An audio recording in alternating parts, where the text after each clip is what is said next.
I'm Jonathan Alter.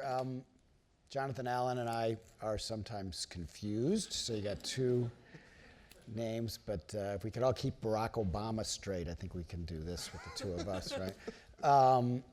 And I'm just really thrilled to be here tonight. I'm great admirers of Amie and Jonathan's work. I've read both their books on Hillary Clinton. I know there's a lot of excitement because Hillary's book is out now and she's doing all these interviews, but if you actually want to know dispassionately what happened in that campaign, this is the book to read. So I'm thrilled to be here and really glad to see you guys. The first thing I wanted to ask was about what would have happened if she won, if she had won in terms of your book. This is sort of a publishing question, but I think any of you who start to read it, you'll have the same question I did, because you know it feels like you had a crystal ball and knew that this was going to end badly, but you didn't, right? Yeah, so what was funny about it is John and I started writing and reporting this book in late 2014. She hadn't even announced she was running yet. And so we're doing our reporting, and throughout the process, we're filing to our esteemed editor, Kevin Doughton, who's here tonight. And so we're sending them along, and about a month out, Kevin actually calls us up and says, "We have a problem here. You guys are reporting, all your reporting points to the fact that she's gonna lose and she's gonna win. And how are you gonna square that?" And John and I, Kevin might recall this conversation, but John and I we kind of paused for a long time and then called each other after, kind of like, what do we do? But it's interesting. I think for reporting purposes, this is the biggest lesson, is to trust your reporting and what your sources are telling you. And all along, we thought that she was gonna win, up until election night, actually. That night, I was sitting at the Javits Center, and until about 10:30 or 11, until I got an email from a source high up in the campaign saying, "Oh shit, something's gone terribly wrong. We never saw this happen." I think we both assumed that she was going to win. Well, I was at the Javits Center too. I called a source inside the campaign at about 9, and he said, "Don't worry, it's still gonna be okay." He sounded like he was telling the truth, like they didn't know themselves, and Trump didn't know. But we're gonna get to the end of the campaign, but let's start at the beginning of the campaign, at her speech on Roosevelt Island when she announced her candidacy. You're pretty hard on that speech.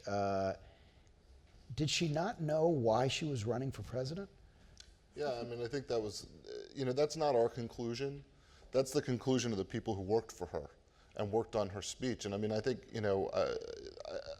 we talked to a lot of people about the formation of that.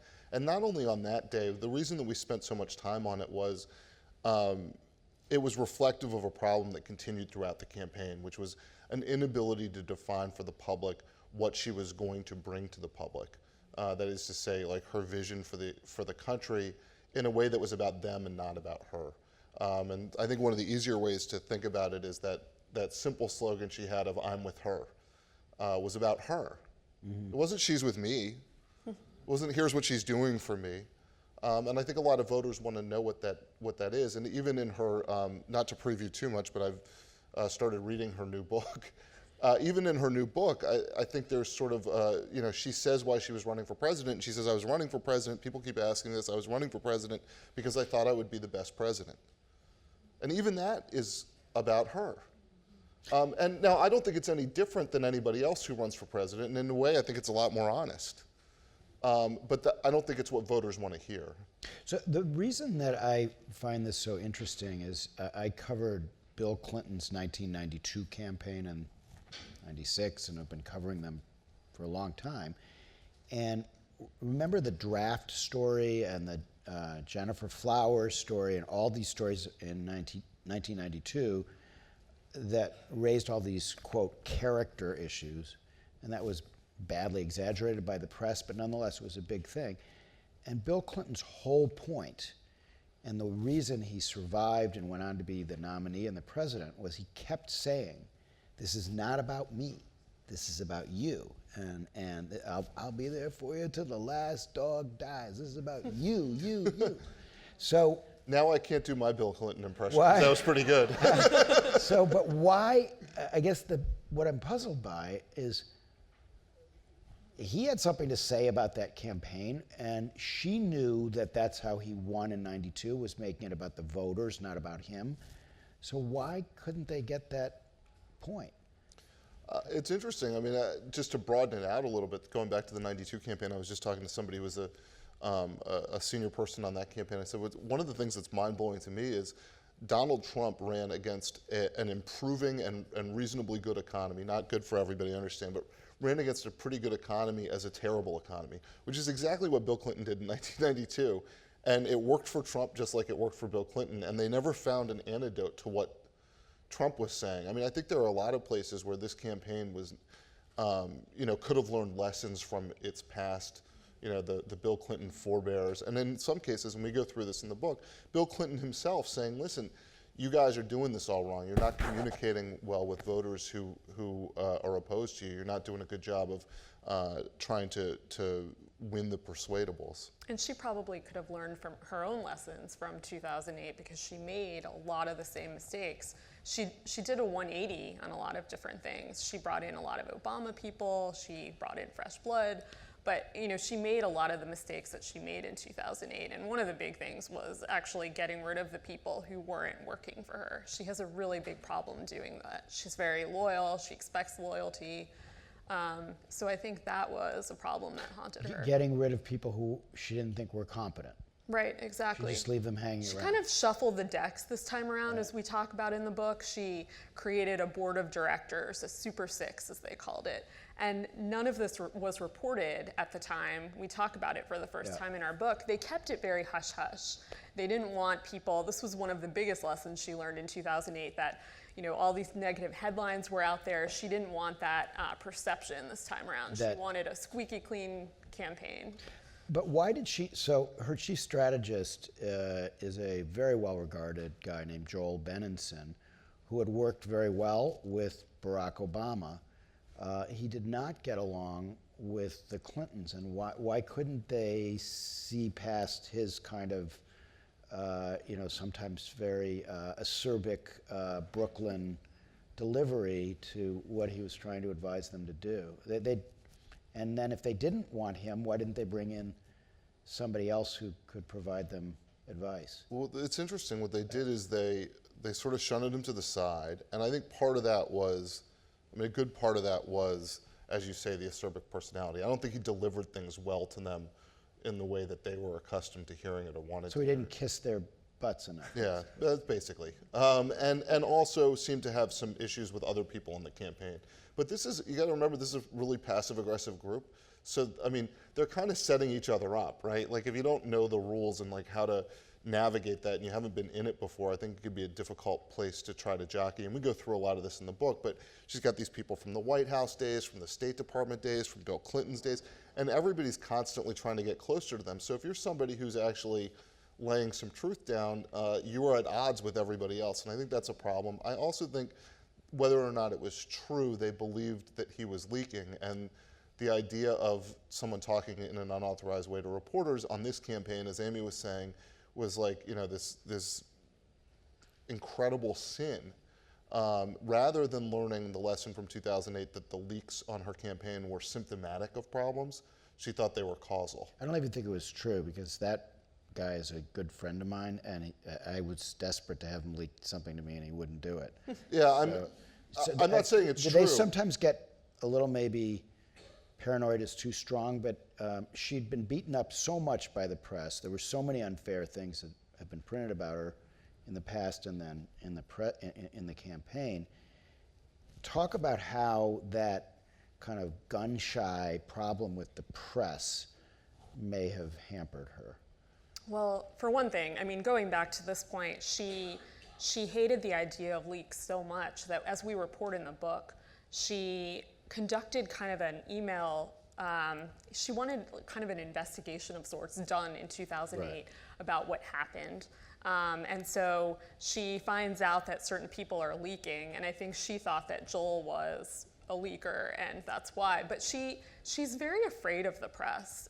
She's never had a good relationship with the press, and she's opposing a guy who manipulates the press and loves the press, even though I know that the perception is that he hates it and it's fake news, but he knows how to work and how to use the press. She's never quite learned what to do. And in '08, she used to kind of come back and bring the press donuts and try to warm up to them, but it never worked for her. She tried to various tacks this time around, where Joel Benenson actually had a lot of reporters over to his house, not too far from here, to kind of warm up to the press this time around and take a different approach, but it didn't work. I mean, I think from the start of her last book, Hard Choices, I think the guns were out, and I think the press kind of had it in for her, and I think she felt that and sort of took a step back. But was she kind of running an old-fashioned campaign? And the example would be that Trump was calling in to MSNBC and CNN all the time and getting his take out there on a daily basis.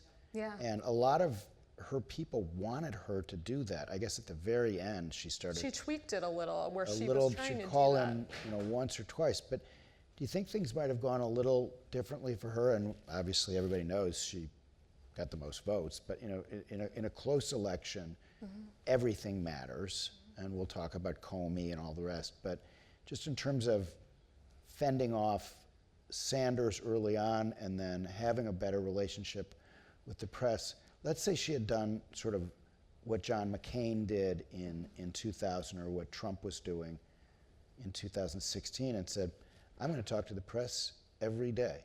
I'm going to give at least one interview, maybe to a local reporter, every single day.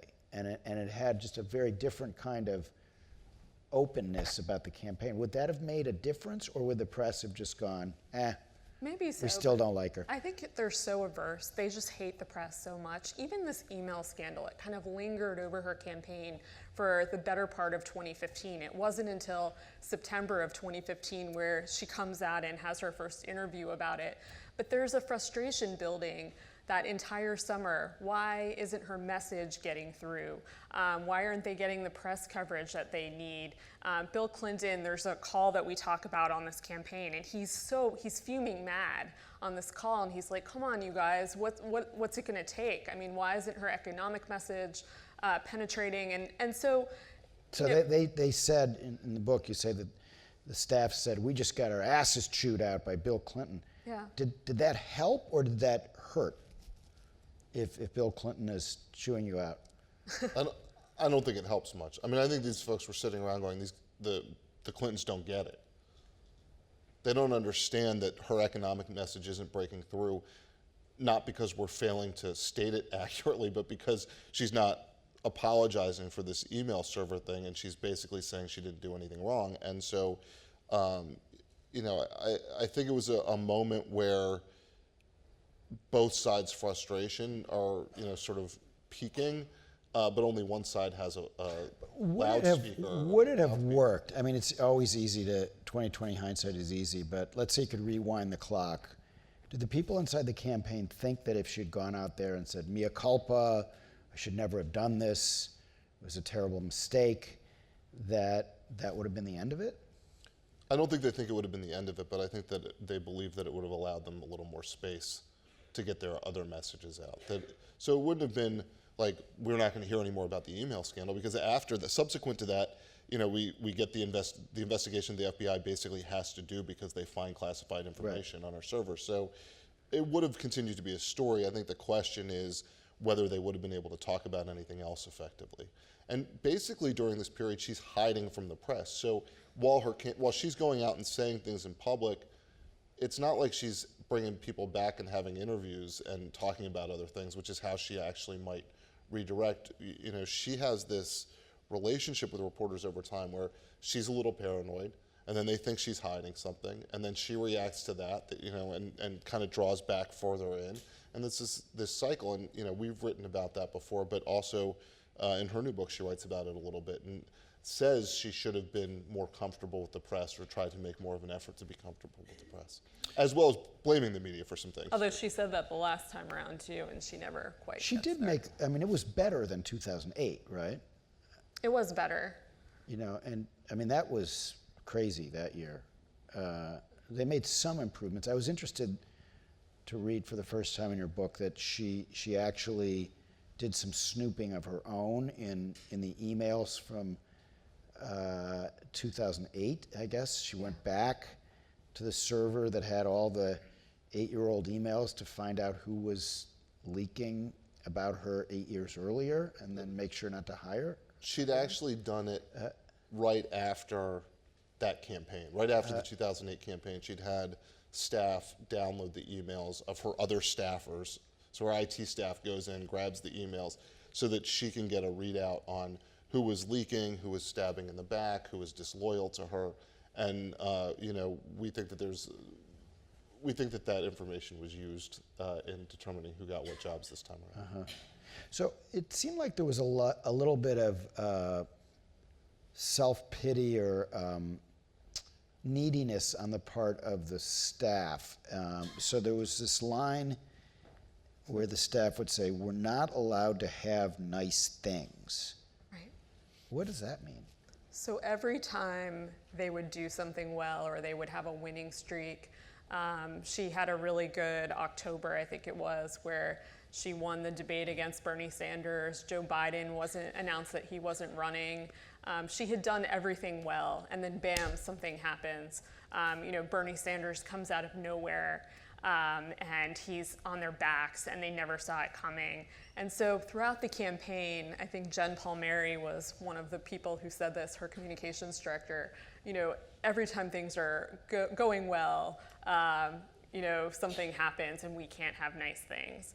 And this became sort of a theme inside the campaign. This fear of the other shoe dropping is the common theme. Art, literature, and life. And that was, I think, a larger theme, broadly too. I think I was talking to strategists throughout, and one strategist in particular said, we're always sort of waiting for like the next thing. Like you never know what's going to happen with the Clintons. And I think inside, even a pollster said one time too, I think the pollster compared it to herpes. And yes. Yeah, we spared readers the herpes reference, but the person actually said. It's like herpes that keeps coming back. So let's just while we're on 08, she tried to learn from it. What did she overlearn? She kind of in some ways she overcompensated a little bit, right? Yeah. There were lessons that she overlearned. I think one of them was that, as I said before, people have this idea of Clinton world being kind of this isolated island and that she wasn't hearing from other people. So she purposely brought in a lot of people who worked on the Obama campaign, Joel Benenson being one of them, lots of other people. Jen Palmieri was one, she worked in the Obama White House. But what was interesting about that dynamic is, as John mentioned earlier, you have so many different factions already inside Clinton world. You have his world and her world and the many factions in her world. And so when you bring in all these other people, they don't quite play well together. And that was something, I think, that was problematic in the end. So the loyalists didn't know national politics, and the people who had the Clinton experience, who really understood how to get somebody elected president, weren't in the inner circle. Right. Right. Was there anybody in a Venn diagram who was in both, who really had experience and who they trusted? Not really. I mean, even if you look at the campaign chairman, John Podesta, who's like sort of the Democratic furniture, I mean, for lack of a better term. And I don't mean that as an insult to him. I just mean he's done a lot of things for the Democratic Party. Yeah. But even John Podesta was not a campaign person for the Clintons. It's not like he was like James Carville or Paul Begala or somebody who had that kind of experience. Right. They trusted him, but he wasn't somebody that had that like national campaign experience. I can't think of anybody who was very close to them and had national campaign experience. So I remember seeing Podesta in New Hampshire in 2016 and just asking him in passing, why did she give those speeches to Goldman Sachs? okay, it's not a crime, but she had to know that what they call the optics of that would be really bad. And he said that she didn't know at that time that she was running for president. Yeah. So let's, I mean, you mentioned that as well as a series of other particulars, you know, the email server, that the deplorables comment, where, before we get to the external things that were done to her, like Comey and that kind of thing, in terms of self-inflicted wounds, how do you rank these and how important were they? I think the big one is that lack of a message, that basic lack of a definition of why she was running for president that was about the voters. I think the email scandal is a big number two. Amy, if you've got others you No, want. because Comey never would have been involved had she never used a private email server, and had she never, and she admits as much in her new book. I think this is her biggest thing she feels went wrong, is she says something like, I never would have used a private email server. But it's true. It's this guy who comes in the final 11 days and kind of what she thinks sort of turns the campaign around is really her fault. Had she never done that, he never would have appeared. But you know, when you look at what Trump is doing almost every day, the private email server, it doesn't knock my socks off as a terrible scandal. The firing of Jim Comey makes the Loretta Lynch meeting on the tarmac look pretty petty, right? It sure does. Bill Clinton goes, has a meeting with the Attorney General, talks about kids, which, by the way, Loretta Lynch knows what that means and Bill Clinton knows what that means, but he didn't apparently say to her, hey, let my wife off or else. Right. Trump said that to Comey, according to Comey and Trump, and then fired Comey over his unwillingness to drop the Russia investigation. I mean, But so, that's like so much different. but what is it about Hillary Clinton that is Velcro rather than Teflon? It's a good question. I mean, she says that a lot of that has to do with gender. And there's a lot devoted in her new book to sexism in the country. And I think that's an important conversation about where we are and how we get to a place where misogyny is less acceptable in our society. As a candidate, it's your job to overcome people's biases, whatever they are, right? The game is to get the most votes, or in our case, to get the most votes in the right states on the right day. And but the rules are pretty clear. I think there is something about her that's not gender related. I mean, she is somebody who wants to win the argument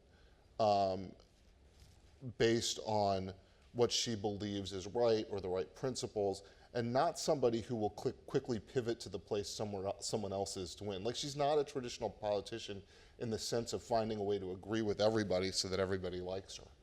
That's not how she operates. And it's something that is different in some ways it's a more honest approach, but it is also different for those of us who've been watching politics for a long time. I mean, politicians try to get away with as much distance as possible between what they say and what they do. And the really good ones get away with the most. And when they stop getting away with it, they start shrinking back toward the truth. For her, I don't think that the calculation is quite the same. But if you're a woman, you can't win. I mean, if you're too aggressive, then you're strident. If you're holding back, then you're passive. You know, everything you wear is scrutinized. So how should historians, you know, you've written 2 books about her now. How should we look at the role of sexism in this campaign? What's funny, though, going back to this, is that she had such a big likability problem. And I think one of the most underreported stories in this campaign is that she couldn't sway millennial women to vote for her. And I did this story a couple of times during the campaign, but I found it fascinating that they felt like it was more empowering to support a man, or to be given the choice to support a man, than to automatically say, yes, I'm a woman, I'm gonna vote for her. She had a problem convincing these people. They thought surely one day they'll vote for a woman that they like better. And I think that was a huge problem for her. The fact that President Trump, then Donald Trump, he brought Republicans home at the end of the day. She failed to do that. She failed to convince all these millennials, and then some, all these Bernie Sanders supporters who stayed home or voted for a third-party candidate, that they should support her. See, I just think they're jackass super liberals. I mean, they did it in 1968 to Hubert Humphrey, and that's how we got Nixon, is they, I like Gene McCarthy, I don't want to vote for Hubert Humphrey, And she could have done anything, and I went out and interviewed them in the streets of Philadelphia during the convention, and these people were saying that they would absolutely vote for her under no circumstances. Is there anything? I'd say Bernie Sanders is telling you to vote for her. He's giving a very sincere speech, which he finally did. He realizes Trump is so much worse for the country than Hillary, and he's your leader. I don't think. Why don't you follow him and vote for Hillary? And they say, no, not going to do it. So is that Hillary's fault, really, that hardcore Sanders people weren't going to come? Kind of, and I don't think he was that convincing either. In fact, we have a scene in the book where he's going to cut an ad for her, and he's reading the text of the ad before they start taping, and he gets to the part that says, "I'm with her," and he says, "I'm with her, I can't say that, that's so phony." And I think a lot of his supporters didn't believe that he really, genuinely, 100% stood behind her. So in terms of the messaging that they did do, was Stronger Together a bad slogan? That's pretty weak. I mean, of all the slogans, if you look at Trump, and he obviously had "Make America Great Again," but the other thing that he talked about, and there was a real sort of reaction to this because of the historical tug, but he talked about America first, which suggested that Hillary Clinton would put something else first. There was a real duality, and there's a duality in the Clinton message, which is that we're weak or divided. It doesn't have that same. I sort of feel like it just doesn't have the same strength on the front end or the back end. It was something that everybody seemed to agree on as a reasonable slogan. I think if her message had been better, the slogan wouldn't have been the thing that brought her down. But I don't think it's a great slogan by any stretch of the imagination. I don't think people are like, let me get that "Stronger Together" bumper sticker, because that's how I'm feeling right now. That's going to get me out there to vote. I probably misjudged this. I thought her paid media during the campaign was excellent, and she had these ads that let Trump hang himself, of kids watching Trump saying these insane things on TV, and the camera was on the kids, and the ad with him making fun of the disabled reporter, which played very well in focus groups. People just thought that was horrible, which it was. So is it possible that when you lose, everything looks bad, right? So is it possible that she did some things that helped her to win the popular vote that actually were pretty good? Absolutely. I mean, she won the 3 debates, hands down.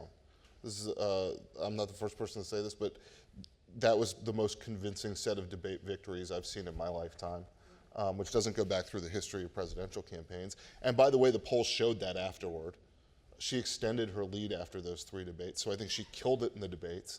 I think Trump looked terrible in the debates. He was able to communicate effectively to his base to at least keep them while he was losing them, but he basically folded in those debates. I think you're right. I think a lot of the paid media was very good. It certainly was something that was unifying to Democratic voters in terms of wanting to be against Trump.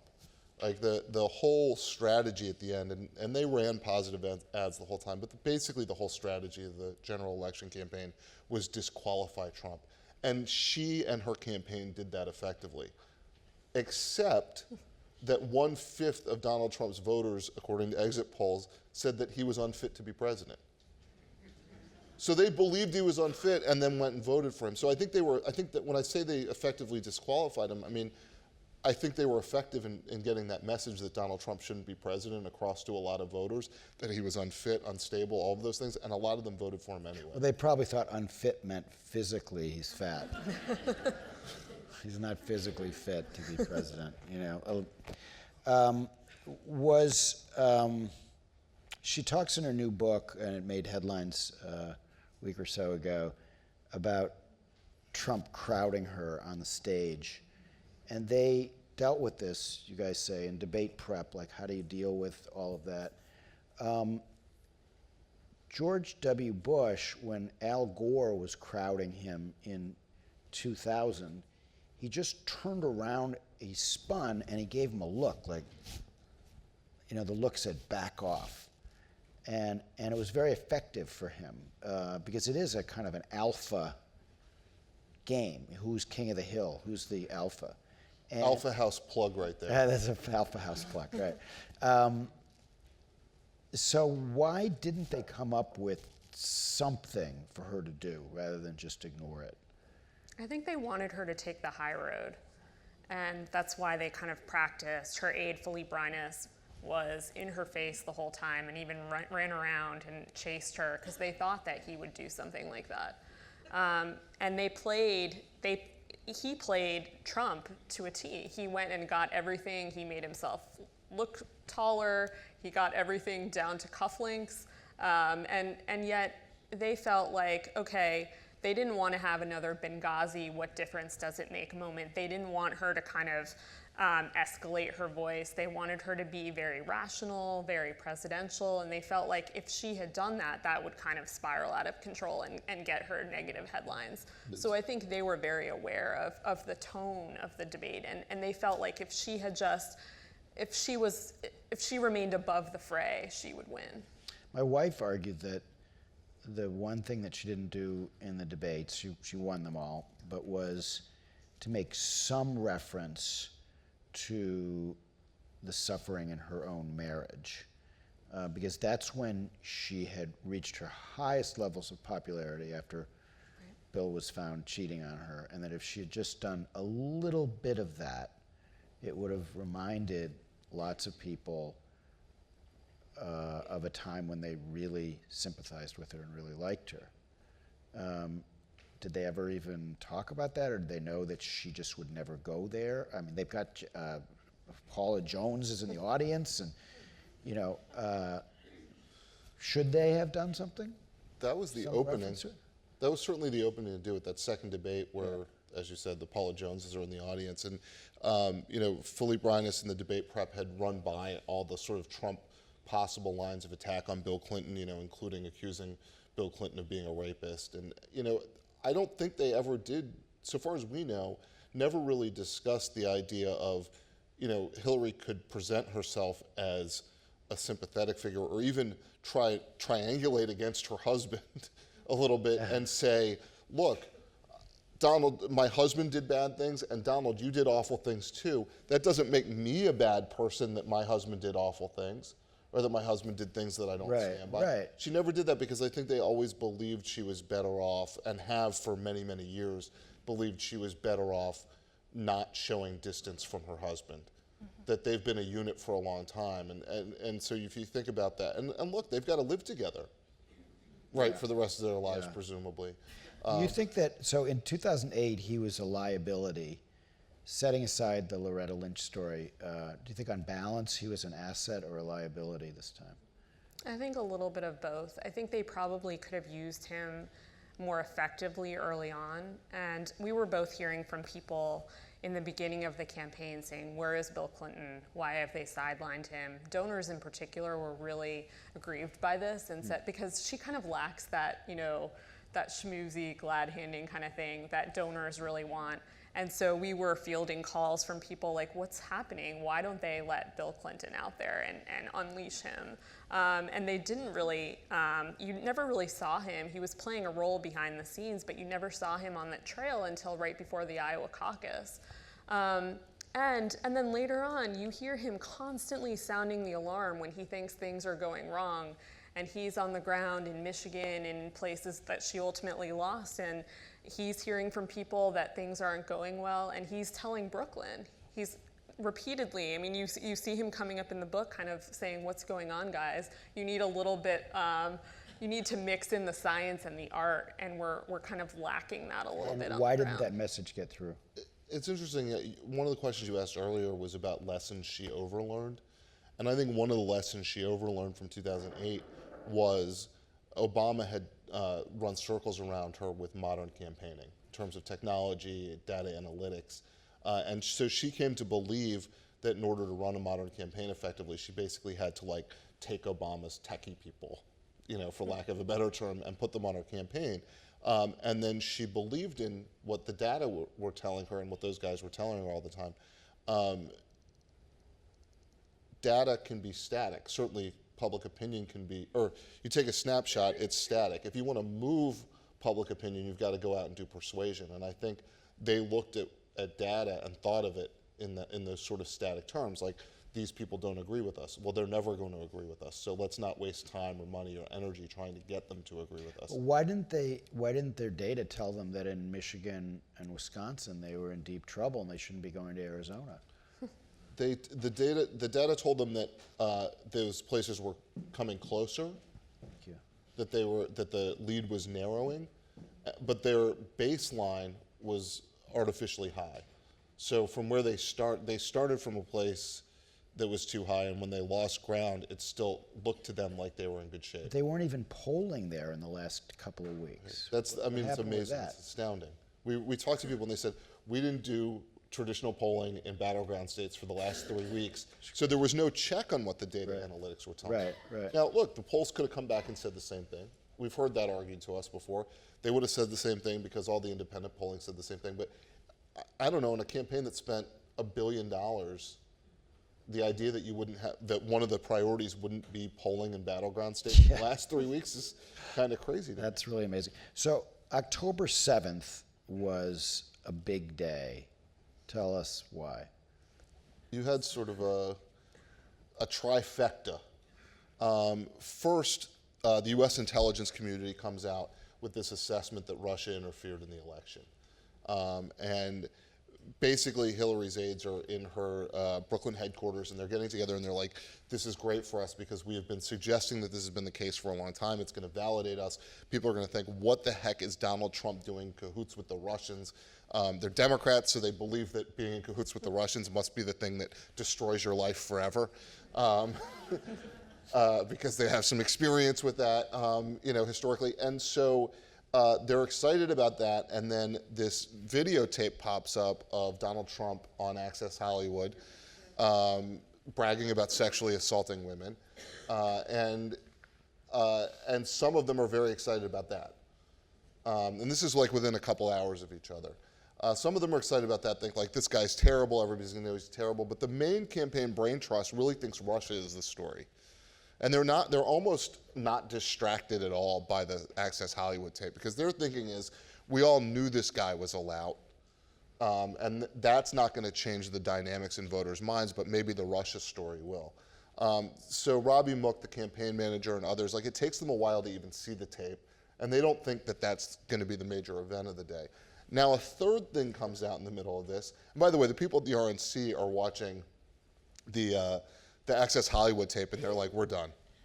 This is over. I mean, it's like, this is the worst thing that's ever happened. We're totally finished. There's no pushing back on this. In fact, there was fighting later on after that because Steve Bannon told them all to fight back on Donald Trump's behalf, and nobody wanted to be in favor of this. At any rate, so the third thing hits, which is WikiLeaks releases the first batch of John Podesta's emails.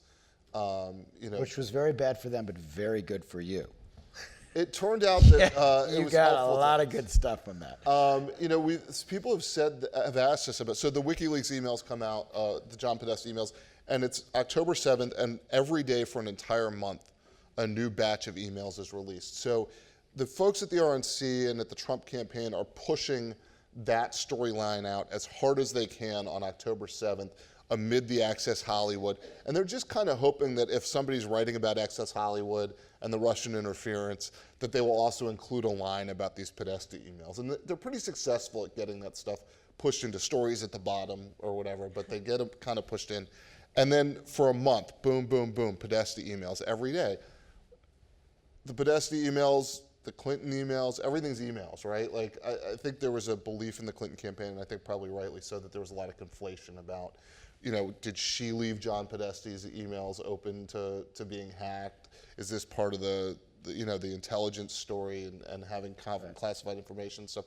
But at any rate, all of this happens in one day. This sort of boom, boom, boom, right on October 7th, and then, they're really never able to stop the drip, drip, drip of that one. And what's great about that is that they have a rolling whiteboard, a scandal whiteboard that they actually wheel from room to room to keep track of the daily scandal. The daily Podesta email scandal. There's a guy in charge of it. If Trump is impeached, it might, come back to that it not being such a coincidence that right after the Access Hollywood tape, suddenly there are these WikiLeaks. Right. Yeah. And Julian Assange has been very close to the Russians, and it all kind of gets explained. And Roger Stone, and so I don't mean to suggest that those things are all coincidental. I'm very critical of the press in that period right then, because I don't think there was very much news in those emails. There wasn't. There was good sort of grist for your book because it gives you a feeling of you're inside the campaign, but in terms of news, 3 weeks before the election, that was obtained basically through Russian espionage. It was really wrong for a lot of news organizations, I thought, to have been running so hard with those emails. Let me ask you. Can I add one thing there? Yeah. Just because I think it might be interesting for folks, like for us dealing with those Podesta emails and trying to determine how to use those, whether to use them, in part because a lot of them had been reported and they were out there by the time we were working on the book. We felt less of an obligation as the sort of deciders on the first thing. Not that we wouldn't have gone ahead and used them anyway, but because they were all sort of out there already, it seemed dumb to not look into them. What we generally used them for was where there was a narrative that we were already working on, where there was some storyline or narrative that we were working on, where they provided a little extra detail, or perhaps an exhibit, Or a confirmation even. a confirmation of something, or like a demonstration of staff infighting or whatever that we were talking about, or somebody was upset with so and so, and then you see an email and it shows how that happened. We tried to use it mostly as supporting information. I think there's a misperception among some people that a lot of our book is from those emails. They stop in March of 2016. March of 2016. Yeah. So somebody from the audience has a question about the Clinton Foundation. Do you think that hurt? Yeah. Those stories? Definitely. I mean, all of the email scandal, I think, was the biggest one. The Clinton Foundation, I mean, it fed into this big, larger narrative of, like I said earlier, of what other shoe was going to drop, and this nefarious perception of the Clintons and their dealings, which I think followed, actually came before the campaign as well. But I think I think it definitely hurt. If neither of them was running for president, the Clinton Foundation would rightly be looked at as a really wonderful charitable organization that has the side benefit of flying them around the country and staying them in nice places and everything. But it would be looked at solely as that. With one of them running for president of the United States, it's hard to look at a foundation in the same way. And, Tom DeLay, the House Majority Leader from Texas, way back when, had a charity for foster kids, foster and adopted kids, I think. But people rightly called him out for his donors giving to that, his political donors giving money to that operation, because it was a way to influence him. It was a way to get close to him. It was a way to spend time with him. I think with the Clinton Foundation, I think they do a lot of really good things. But it was reasonable for reporters to look into the sort of basic overall question of, is this a means for people who want influence with the Clintons to get that influence, or to get that ear, or to get that favor? And I think what happened behind the scenes is that because of all these different Clinton factions, the foundation was kind of told, hush hush, let the campaign kind of deal with that, and they were never really allowed to defend themselves. And I think that was a problem because they wanted to, but they kind of had to defer to the campaign arm to kind of sculpt that narrative. And I think that was actually, that hurt them in the end as well. The last question I think we have time for is about Barack Obama. Now, he knew about the Russian interference. He told Putin to knock it off. Some people, you report, in the Clinton campaign wanted him to speak out about it. I guess the White House's argument was that would have politicized everything, and they didn't think it would do her very much good. Right. Who was right on that? It's hard to second guess, but I think they probably handled it well, because, and you might disagree with me, but I think it's true. And I think we were both hearing a lot about this at the time, but they really felt like he would be accused of tipping the scales, and that could be a really big problem. And this was a problem during the primary, you'll remember, with Bernie Sanders. A lot of people were out there saying that he was out there tipping the scales in favor of Hillary Clinton then. He didn't want that perception kind of following him into the general election. And the DNC was accused of that as well, and I guess there's some truth to that with Debbie Wasserman Schultz. Right. So somebody out there wanted to know whether you guys think that Sanders would have won if he had been the nominee. It's hard to run an election without running the election. I never looked at Sanders as a more likely general election winner than Clinton. That's my personal view. But I've been wrong about a lot of things before in politics, up to and including President Trump's viability at various stages of the candidacy. So I don't think Sanders would have been a better general election candidate, but it's hard to know without seeing it. So she's not running in 2020. I think she's made that pretty clear. But an awful lot of people in this room, including me, wonder, you guys are good talent scouts. You know a lot of the faces in the Democratic Party. Is there anybody that we should be looking out for or maybe isn't getting mentioned as much? A couple of people, I think. Kamala Harris is getting a lot of buzz behind the scenes. There is a really funny story happening, though, also, where a lot of President Obama supporters want Deval Patrick to run because Kamala Harris is kind of signaling, hey, I'm the female Barack Obama, look at me, and they're saying not so fast, and they're pushing Deval Patrick's name forward. So there's a lot of kind of really interesting, fascinating. I'm covering it now, and you can trip over how many stories there are. But it's really fascinating to watch. But other people like Mitch Landrieu are kind of the mayor of New Orleans. Mayor of New Orleans. There are lots of, they're saying as many as 30 Democrats could run in 2020. There's Elizabeth Warren, Bernie Sanders, Kirsten Gillibrand. So it's interesting. Amy brings up Mitch Landrieu, and I should just say by way of disclosure, my wife used to work for his sister, Mary Landrieu, in the Senate. But he's an interesting type of candidate that I'm hearing a lot about lately, which is a Democrat in a red state who has not won a gubernatorial election or a Senate election. A lot of Democrats who are capable of reaching out to Republican voters never get very far in their states. Mitch Landrieu was a lieutenant governor and a mayor. People talk about Jason Kander, who lost a Senate race in Missouri. Al Franken, actually, because people have been talking about him a lot lately. He was just here recently. I saw there was a video that he did that went viral where he talked about why he's a Democrat. And I think this is a big kind of, they're doing a lot of soul searching in the party right now to figure out what went wrong and how to plow forward.